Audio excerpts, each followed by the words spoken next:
Dios les bendiga, Dios les guarde. Saludo a todos los hermanos y a todos los amigos que nos acompañan una vez más en este canal Verdades de la Biblia. En el día de hoy tenemos un invitado especial, el hermano Andrés Manzanares, aquí desde la ciudad de Pereira, Colombia. El hermano Andrés Manzanares es pastor de la Iglesia Pentecostés Unida Internacional de Colombia. Aparte de ser pastor, es abogado y es para nosotros una gran bendición poderlo tener con nosotros en este programa, el cual será de gran bendición. Hermano Andrés, Dios le bendiga, Dios le guarde. Qué gusto poderte tener acá en el canal Verdades de la Biblia. Puedes mandarle un saludo aquí a los hermanos y a los amigos que nos siguen en este programa. Muchas gracias, pastor. Dios les bendiga a todos. Damos gracias a Dios por la oportunidad que nos da de estar aquí para compartir junto con el pastor Luis Polo. Es una bendición poder conectar con el pueblo de Dios para reflexionar sobre asuntos importantísimos que debemos siempre llevar en nuestra mente, en nuestro corazón, para defender la doctrina, defender nuestra fe y decirle al mundo que Dios no es un Dios del pasado, sino que es un Dios del aquí y del ahora. Amén. Bueno, mis amados hermanos, el hermano Andrés Manzanares tiene un canal de YouTube, es un canal nuevo, es un canal que él comenzó a abrir hace poco y esperamos que usted pueda seguir este canal. El hermano es muy preparado tanto en la palabra de Dios como en la parte secular. Es un hombre estudiado y realmente Dios ha levantado y está levantando grandes hombres en este tiempo para seguir proclamando la poderosa palabra. Así que en la descripción de este video va a estar el enlace del canal del hermano Andrés Manzanares para que lo estemos apoyando. Los pocos videos que él ya tiene en su canal son videos cortos, pero de una reflexión profunda. Hermano Andrés, háblenos un poco acerca de este canal. ¿Qué lo motivó a usted a abrir un canal en YouTube? Bueno, pastor, yo creo que la principal motivación son las almas, son utilizar todos estos medios que tenemos hoy en día para tratar de llegar al mundo entero y compartir la palabra de Dios. Y bueno, a partir de muchas reflexiones y momentos también de dudas pasadas en tiempos universitarios, decidí ayudar a otros que de pronto también comparten estas mismas inquietudes y que podamos presentar el mensaje de Dios de una forma convincente, siempre acompañados del poder del Espíritu Santo y de la oración, que es lo que cambia y toca el corazón de las personas. Amén. Así que mis amados hermanos y amigos, vamos a apoyar este nuevo canal en YouTube, que yo sé que será de gran bendición para cada uno de nosotros. Hermano Andrés, ¿de qué vamos a hablar hoy? ¿Cuál es el tema y el propósito? Bueno, pastor, el día de hoy he querido traer un tema que para mí es importantísimo y es Jesús como Dios. Hoy en día muchos historiadores nos están haciendo una diferencia entre el Jesús bíblico y el Jesús histórico.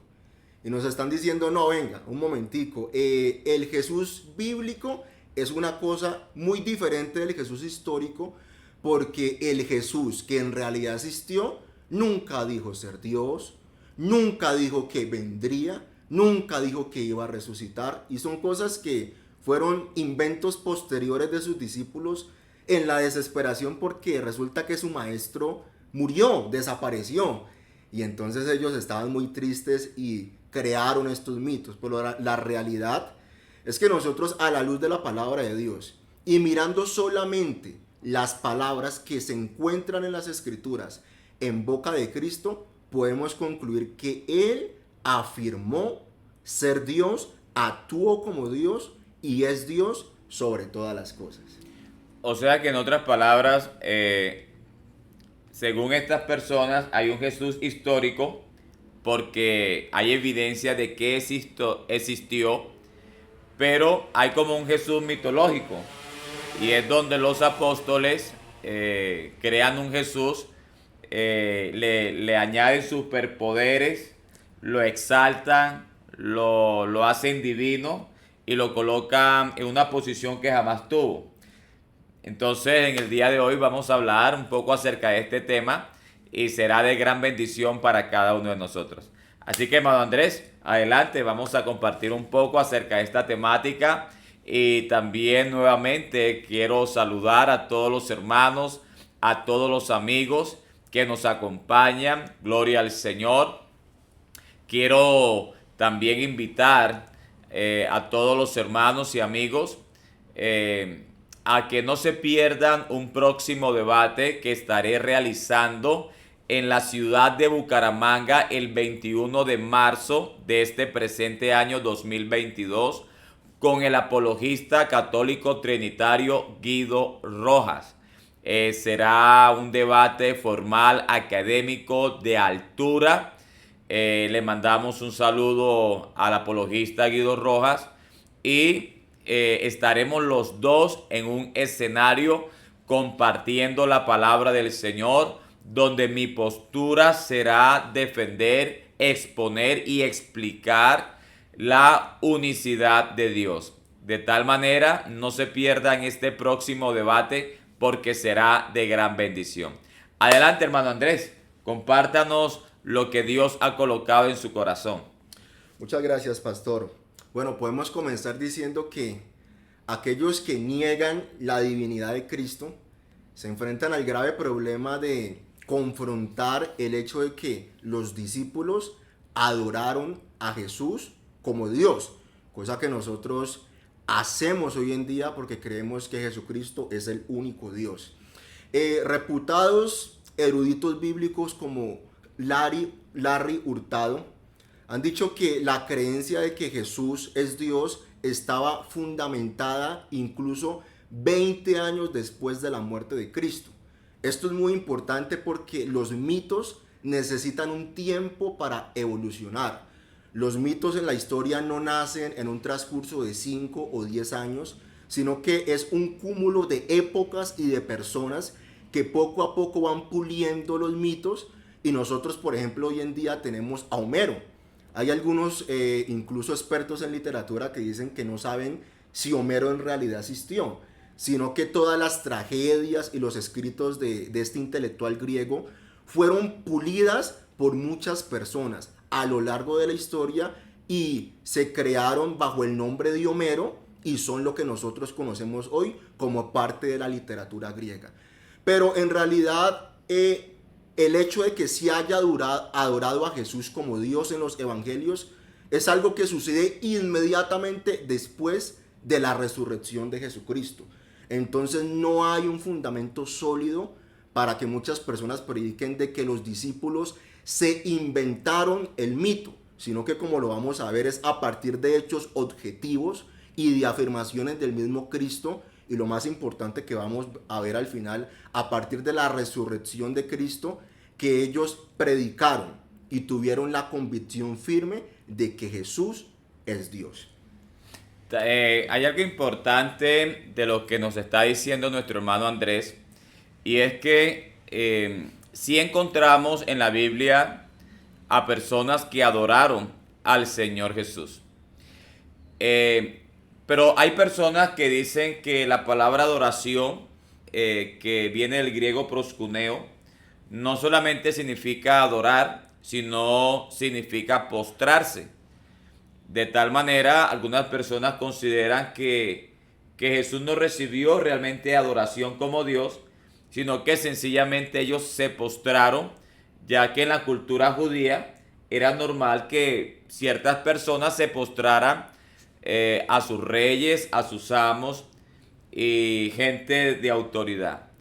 El detalle es que en la Biblia hay algunos textos donde la Biblia enseña que personas se postraron y adoraron. De tal manera, la adoración en este sentido no puede decir que significa postración nada más, porque existieron personas que se postraron y estando postradas adoraron. Y pienso que eso es muy importante porque no podríamos pensar que esas personas que adoraron a Jesús estaban adorando a un simple hombre, ¿verdad? Ciertamente Jesús era hombre, pero no solamente era un hombre. La Biblia enseña que él era y es Dios sobre todas las cosas. Y por ser Dios es que fue digno de adoración. Así que, hermano Andrés, adelante con la enseñanza. Muchas gracias por señalar ese aspecto tan importante. Y uno de los primeros pasos que nosotros podemos dar en esta búsqueda de Jesús como Dios es que Jesús en su persona inauguró el reino de Dios. Jesús enseñó con una autoridad sin igual que no le es dable, como lo vamos a ver, a otros maestros. Y él en Lucas capítulo 22, versículo 28 al 30, y me permito leerlo, dice lo siguiente. Él dijo: pero vosotros sois los que habéis permanecido conmigo en mis pruebas. Yo pues os asigno un reino, como mi Padre me lo asignó a mí, para que comáis y bebáis a mi mesa en el reino y os sentéis en tronos juzgando a las 12 tribus de Israel. Jesús se creyó con la capacidad de tener dominio y con la capacidad de juzgar al mundo. Y eso es un acto que solamente le es atribuible a Dios. Jesús les dice a sus discípulos: yo les entrego esto en el paraíso, yo les entrego esto en el más allá. Y son actos que solamente son exclusivos y pertenecen a Dios. Entonces, no es posible que muchas personas digan que Jesús no se creía a Dios, que Él nunca actuó como Dios, que Él nunca se reconoció como a Dios, porque a la luz de este pasaje, Él está tomando de una autoridad que solamente le es dada a Dios. Claro que sí. No, y hay expresiones del Señor Jesucristo donde Él manifiesta ser más que un hombre. Por ejemplo, en Juan 8, 56 al 58, los judíos le reclamaron que Él estaba tomando y asumiendo una posición donde solamente los judíos lo veían a Él como un hombre que no llegaba a los 50 años de edad. Pero Jesucristo dijo: antes que Abraham fuese, yo soy. Ciertamente Jesús era un hombre, o fue un hombre que no llegó a los 50 años de edad. Pero Jesucristo también manifestó ser alguien que preexistía antes de Abraham. Y eso nos dice que Jesucristo era más que un hombre. Era Dios manifestado en carne sin dejar de ser Dios. Claro que sí, estimado pastor. Eso tiene que ver mucho con el segundo punto, que es la autoridad de Jesús. Jesús habló con una autoridad desconocida para sus contemporáneos, porque en aquellos días el modo de enseñar de los rabinos judíos era como constituyendo su enseñanza sobre la base de una jurisprudencia. Ellos tenían la Torá, tenían la ley, pero recordemos el pasaje donde los fariseos le dicen: ¿por qué tus discípulos quebrantan la tradición de los ancianos porque no se lavan las manos? Entonces ellos estaban llenos de un conjunto de reglas hechas por los hombres, y cuando un rabino iba a enseñar, si quería ser escuchado, él tenía que tomar de esa jurisprudencia, de esos grandes sabios, de esos grandes maestros, para poder cimentar la autoridad de su enseñanza. Ahora, si nosotros vamos al libro de Mateo capítulo 5, nosotros encontramos que el método de enseñanza de Jesús es completamente distinto al de sus contemporáneos y al de sus predecesores. Porque aún los profetas dijeron: así dice el Señor. Pero Jesús, cuando enseñó, Él dijo: mas yo os digo. Y Jesús enseñó por su propia autoridad, incluso descubrió pasajes oscuros de la ley de una manera que los fariseos quedaron expuestos en su hipocresía. Y todo esto es algo divino, porque el Evangelio de Juan nos dice que Él sabía lo que hay en el corazón del hombre. Y creo que esto es un aspecto también muy importante, porque cuando Jesús enseñó, Él enseñó por su propia autoridad, al punto de que la gente se maravillaba, porque era algo que ellos nunca habían visto. Y decían: este nos enseña como quien tiene autoridad, y no como los escribas y los fariseos. Entonces, en la enseñanza de Jesús hay un aspecto divino que nosotros no podemos soslayar, y que también nos apunta directamente a que Jesús se creyó como Dios y es Dios a la luz de las Escrituras. Y hay algo interesante aquí, hermano Andrés, que usted ha tomado, y es la expresión mas yo os digo. Y cuando Jesús dice mas yo os digo, lo dice en contraposición a algunas citas que encontrábamos en la ley. Exactamente. Pero el detalle es que la ley fue establecida por el legislador con relación a Dios, ¿no? Entonces la ley es el producto de la soberanía de Dios. Dios estableció su palabra, lo que se conoció como la ley. Pero Jesús dijo, la ley dice tal cosa, mas yo digo.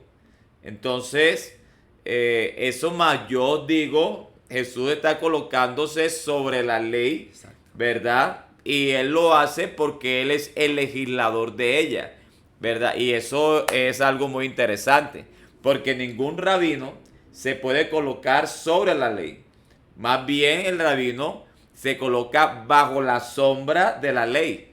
Pero Jesucristo dijo, la ley dice algo, dice tal cosa, mas yo digo esto. Entonces eso dice mucho acerca de la persona de Jesús. Claro que sí, pastor, muy importante ese aspecto. Y también otro aspecto importantísimo son que Jesús se creyó con el poder para perdonar pecados. Y esto es un acto que solamente le está dado, que es discrecional y pertenece a Dios.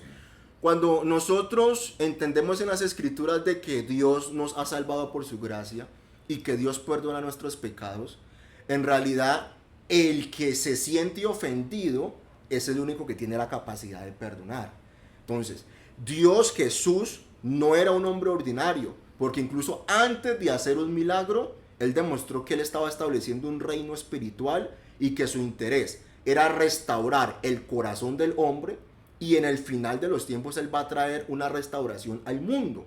Pero Él estaba intentando primero cambiar el corazón de las personas, y por eso hay un pasaje muy interesante donde le presentan a un enfermo y Jesús le dice, ten ánimo, hijo, tus pecados te son perdonados.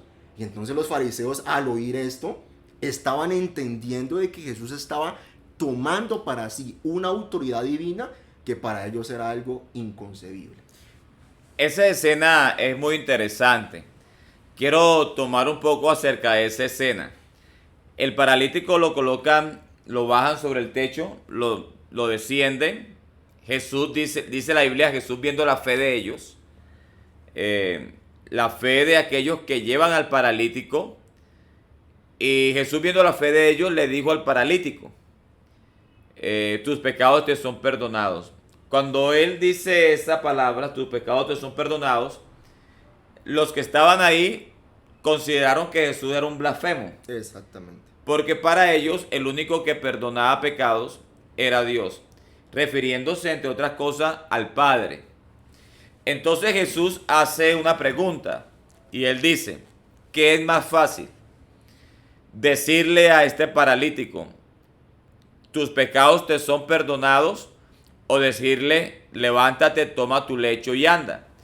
Esa pregunta no fue respondida, pero la pregunta era muy importante en ese momento, porque Jesús dijo una palabra y es, tus pecados te son perdonados. Como ellos consideraron que eso era una blasfemia, porque solamente Dios puede perdonar pecados, Jesús le pregunta a ellos, ¿qué es más fácil decir? ¿Tus pecados te son perdonados? O decirle al paralítico, toma tu lecho y anda. La respuesta a esa pregunta es esta. Es más fácil decir, tus pecados son perdonados, a decir, levántate, toma tu lecho y anda. ¿Por qué es más fácil decir, tus pecados te son perdonados? Porque no hay una evidencia, o sea, Jesús dice las palabras y se debe creer que hay un perdón de pecados. Pero cuando tú dices, levántate, toma tu lecho y vete, o anda, pues obviamente debe verse tal milagro, y es que la persona pueda andar y caminar. Entonces, en ese sentido, es más fácil decir, tus pecados te son perdonados, que decir, levántate, toma tu lecho y vete. Ahora, como ellos eran incrédulos, Jesús dice, por la incredulidad de ellos, Jesús le dice al paralítico, levántate, toma tu lecho y vete. O sea, Jesús hace el milagro de levantar al paralítico por causa de la incredulidad de los que estaban ahí. ¿Para qué Jesús levanta al paralítico? Bueno, para demostrarles a ellos que si por la palabra que estaba efectuando él pudo levantar al paralítico, ellos tenían que asumir que por las mismas palabras él pudo perdonar los pecados. Así que los judíos tenían que pensar y decir, bueno, si cuando él dijo, levántate, toma tu lecho y vete, y el paralítico se levantó, entonces eso significa que cuando él dijo, tus pecados te son perdonados, entonces los pecados fueron perdonados, como cuando él dijo, levántate, y el hombre se levantó. Pero entonces entra la encrucijada de los que estaban ahí. Y Claro es que, sí. ¿cómo podemos aceptar que este hombre puede perdonar pecados si el único que perdona pecados es Dios? Pero ¿cómo podemos negar que no le perdonó los pecados si también pudo levantar a este hombre que estaba paralítico? Algunos teólogos incluso han dicho que eso es una pregunta que no puede ser respondida, que por ellos no podía ser respondida. Y eso demuestra que Jesús, aparte de ser Dios, fue un maestro sin igual, que incluso en sus últimos momentos en la cruz del Calvario, Él tomó autoridad, el derecho que le solamente daba a Dios para salvar, y a un ladrón que estaba a su lado le dijo, hoy estarás conmigo en el paraíso. Entonces la realidad es que hasta este punto, pastor, ya llevamos una innumerables situaciones que nos permiten concluir que Jesús no solamente actuó como Dios, se creía Dios, sino que es Dios y lo más importante, es el Salvador del mundo, como lo enseñan las Escrituras, y es un aspecto que nosotros debemos aplicar cada uno en nuestra vida, porque de reconocer a Cristo es algo que depende nuestra vida. No, y eso que tú estás diciendo, hermano Andrés, es muy interesante, porque resulta que en Isaías 35, la profecía dice, Dios mismo vendrá y os salvará. Y cuando encontramos a Jesús salvando, ¿verdad? Es dando fiel cumplimiento a que la profecía manifestaba a que Dios vendría personalmente a salvar. Claro que sí, y para avanzar un poco, otro aspecto importante es los milagros de Jesús. Yo comentaba que hace días hablaba con una persona y esta persona me decía, no mire, es que no me hable de los milagros de Jesús. Es una persona que no cree en la deidad de Jesús, y estaba yo tratando de, con el asunto de los milagros, mostrarle el poder que residía en Jesús, la autoridad divina que él tenía. Y esta persona me decía, no me toque el tema de los milagros, porque para mí, me dijo él, Elías hizo milagros más grandes que los que hizo Jesucristo. Entonces, la pregunta mía es ¿por qué? Su respuesta es, porque para mí es más importante que caiga fuego del cielo que resucitar un muerto. Entonces yo le dije, pero es que tienes una confusión. Vamos al Antiguo Testamento, miramos el pasaje, el contexto donde Elías hace, entre comillas, descender fuego del cielo, y resulta que el fuego cae producto de una oración. Elías está orando a Dios y Dios responde esa oración. Oh Jehová, responde para que este pueblo vea que tú eres Dios. Pero cuando nosotros miramos los milagros de Jesús, resulta que él nunca oró para hacer un milagro. Él tenía tanta autoridad divina que por su palabra él mandaba y los demonios salían de los cuerpos, los enfermos eran sanados, los muertos eran resucitados. Y algo muy importante, en el tema de la tormenta, eso se halla en Mateo capítulo 8 y versículos 23 al 27. Ahí los discípulos percibieron algo muy importante. Ellos percibieron el aspecto terrible de la santidad de Dios, porque Jesús estaba durmiendo y ellos le dicen, maestro, sálvanos que perecemos. Y Jesús lo que hace es que no ora para que la tormenta se calme, sino que como Dios tiene dominio de la creación, Él demuestra que es el Dios del Génesis. Él demuestra que es el Dios del principio, que a su voz, a su mandato, se creó el mundo de la absoluta nada. Y Él manda a callar los vientos y los vientos inmediatamente le obedecen. Y los discípulos pasan de estar temerosos por la tormenta a estar temerosos por el ser que estaba en la barca con ellos. Y tuvieron temor muchos y dijeron, pero ¿quién es este? Que aún los vientos y el mar le obedecen. La respuesta es sencilla, es el Dios Todopoderoso, creador del cielo y de la tierra. Amén, hermoso. Excelente, hermosísimo esa explicación de parte de nuestro hermano Andrés. Y realmente es verdad, porque los discípulos se comenzaron a preguntar, ¿quién es este? ¿Quién es?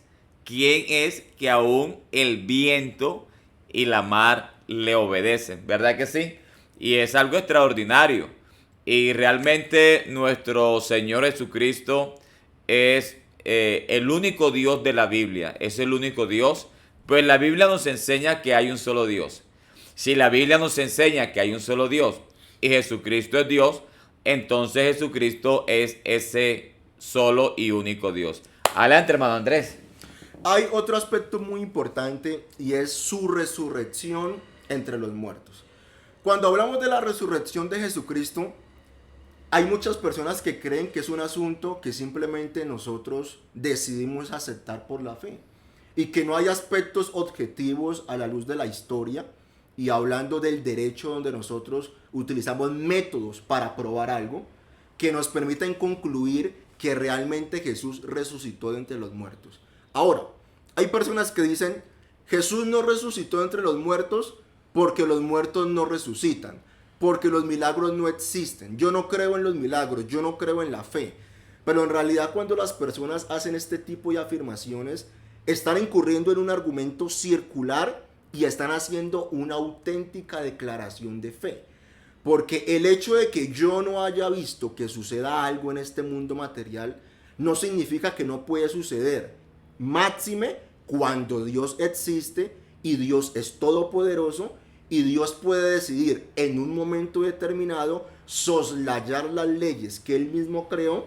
Porque recuerda algo muy importante, apreciado pastor, y es que el creador de las leyes de la naturaleza no está sujeto a esas leyes. Cuando nosotros creamos o inventamos cosas, más bien, nosotros buscamos servirnos de ellas. Pero Dios, como creador de las leyes de la naturaleza, Él no está dominado por esas leyes. Él tiene dominio sobre esas leyes y por eso los milagros existen. Los milagros ocurren. Porque un milagro precisamente es cuando Dios toma de su poder y soslaya lo creado para hacer cosas que para los hombres es imposible, pero lo que para nosotros es imposible, para Dios es posible. Alguien una vez dijo que cuando tú logras explicar un milagro, eso deja de ser un milagro. Así que los milagros no tienen explicación. Hay tres hechos reconocidos aún por los filósofos escépticos, que históricamente se encuentran consolidados, que la mayoría de eruditos bíblicos han tomado como ciertos, y a partir de allí nosotros también podemos sacar una conclusión de que Jesús realmente resucitó de entre los muertos. Y el número uno es la tumba vacía. Todos los grandes reputados eruditos bíblicos han concluido de que la tumba de Jesucristo se halló vacía. Pero han recurrido a explicaciones alternativas. No, es que, como incluso lo dice la Biblia, es que los discípulos robaron el cuerpo de Jesús. No es que Jesús fue sepultado en otras partes. E incluso otros han dicho, no, es que realmente Él no estaba muerto. Él estaba desmayado. La persona que diga que Jesús no fue puesto en la tumba está yendo en contra de la erudición contemporánea que ha concluido que los manuscritos que han llegado hasta nosotros son confiables y que son ciertos en la aseveración de que Jesucristo vivió, murió y fue puesto en una tumba. Ahora las personas dicen, no, es que Él realmente no estaba muerto, Él estaba desmayado. La jurisprudencia romana nos enseña que los soldados romanos pagaban con su vida cuando alguien que era condenado a la pena capital no moría. Ellos respondían con su propia vida.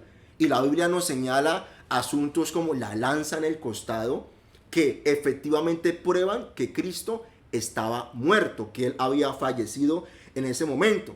Y el hecho también de que no, que es que robaron el cuerpo de Jesús, son aspectos especulativos que no tienen ningún fundamento histórico, que no hay ningún historiador serio que se acuda a ese tipo de teorías, porque verdaderamente la tumba estaba resguardada, era algo complejo de lograr, y máxime cuando Jesús fue un pacificador y murió como un pacificador y nunca encomendó a sus discípulos que hicieran cosas materiales para intentar traer el esperado reino de Dios, y mucho más también cuando ellos no estaban predispuestos a creer en la resurrección de Jesucristo.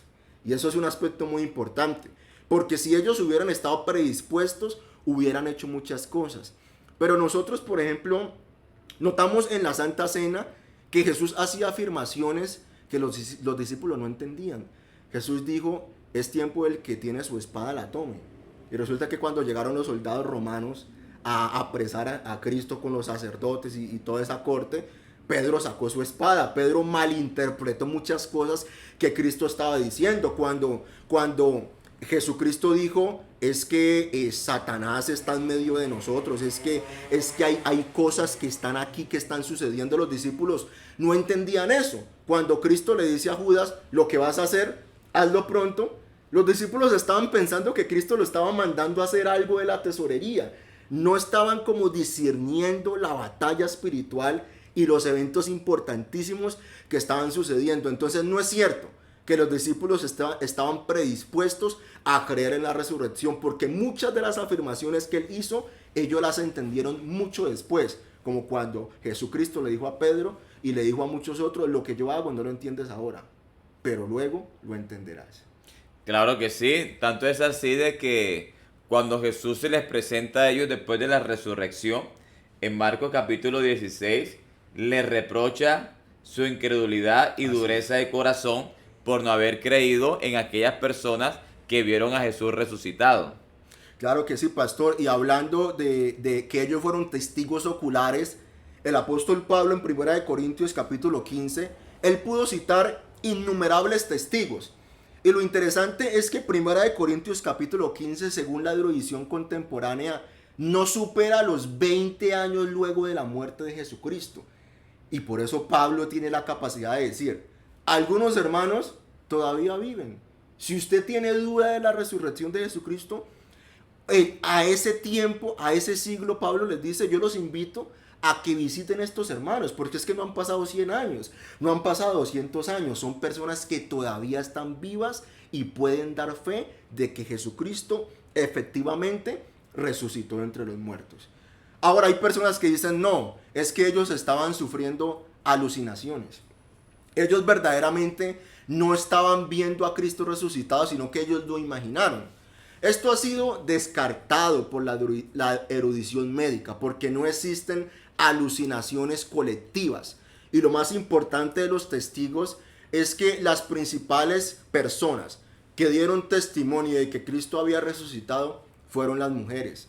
La escritura dice que de lo vil y de lo necio y de lo menospreciado el mundo ha escogido Dios para avergonzar a lo sabio. ¿Y por qué me remito a este pasaje bíblico?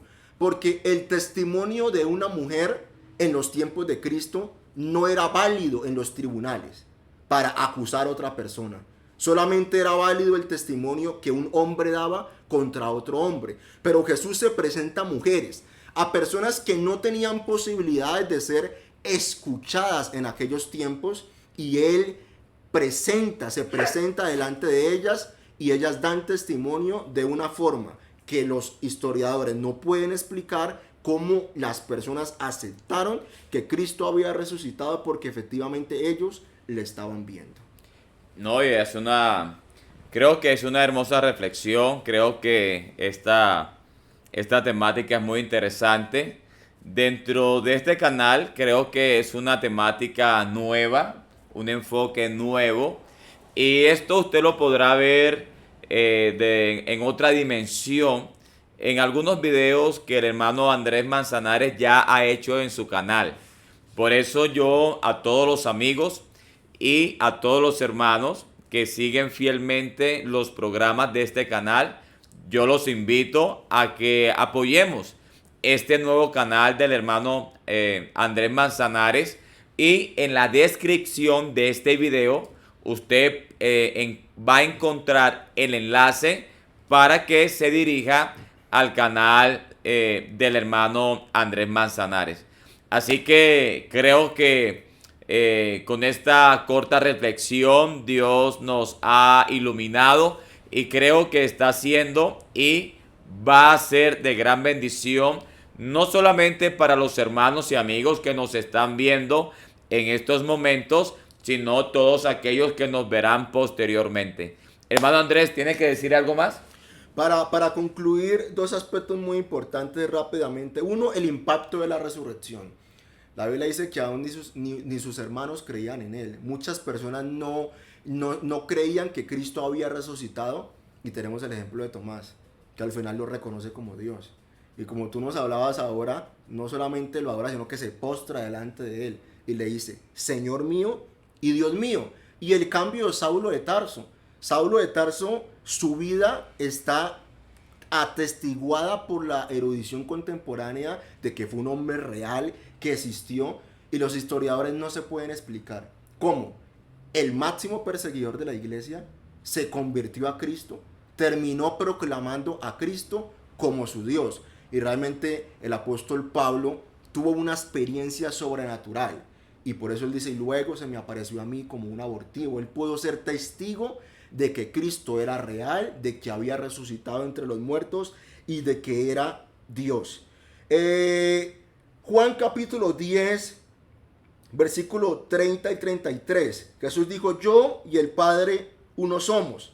Entonces los judíos volvieron a tomar piedras para apedrearle. Jesús les respondió, muchas buenas obras os he mostrado de mi Padre.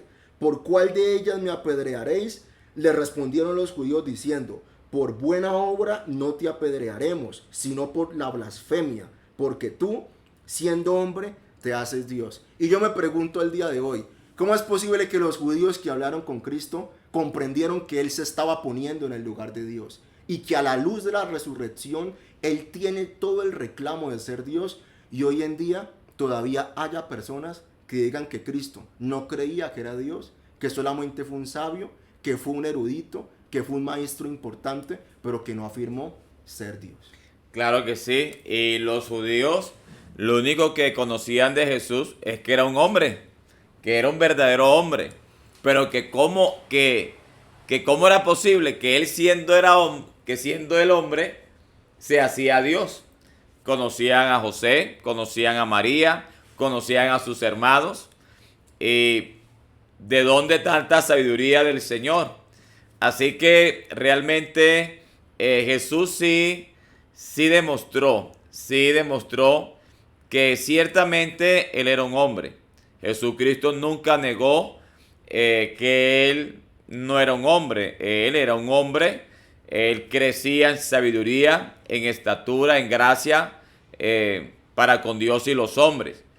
Pero al mismo tiempo vemos unas características muy propias de Él que solamente le competen a Él por ser lo que Él siempre ha sido, y es ser Dios, ¿verdad? Entonces Jesús, quien es Dios, el Dios eterno, el Dios trascendente, inmutable, todopoderoso, inmortal, invisible, soberano, se hizo hombre. De tal manera Jesucristo, siendo Dios, llegó a ser un hombre sin dejar de ser lo que Él siempre ha sido, y es Dios sobre todas las cosas. Así que esperamos que este programa haya sido de bendición para tu vida. Dios nos está ayudando, Dios está haciendo grandes cosas, y me alegro por mi hermano y mi amigo Andrés Manzanares, que es un joven, aparte de ser abogado, ¿verdad? También es pastor, y Dios está levantando una generación nueva de jóvenes, de personas que aman apasionadamente a Dios y a su palabra. De tal manera, amados hermanos, tú también puedes ser un instrumento poderoso en las manos de Dios. Esperamos que este mensaje, esta enseñanza haya sido de bendición para tu vida. Y recuerda, eres un instrumento poderoso en las manos de Dios. Dios hará de ti grandes cosas para tu vida, para tu familia y para todos aquellos que te rodean. De tal manera, bueno, mi hermano, aquí tienes a los hermanos, a los amigos que nos siguen en este canal Verdades de la Biblia, para que los saludes y puedas despedirte de ellos. Invítalos a tu canal. Claro que sí, pastor, muchas gracias. Mi canal se llama Apologética del Siglo XXI y los invito a todos para que me sigan, se suscriban, para que miren mis videos y me apoyen en este proyecto que tiene como objetivo traer gloria al nombre de nuestro gran Dios y Salvador Jesucristo. Y a ti que estás ahí en esta pantalla mirando este video, que tal vez no has tomado el tiempo para aceptar a Jesucristo como tu Dios, yo te invito ahora. Él hace una afirmación que ningún maestro en la historia ha hecho, que ninguna persona puede hacer, porque las personas hoy en día confundimos placer con felicidad, pero Jesús dijo: mi paz os dejo, mi paz os doy, yo no la doy como el mundo la da. Si tú aceptas a Cristo como tu Dios, tu vida va a cambiar desde este mismo instante. Dios te bendiga y pastor, muchas gracias por la oportunidad. Amén. Dios les bendiga, Dios les guarde. Hasta una próxima oportunidad. Bendiciones.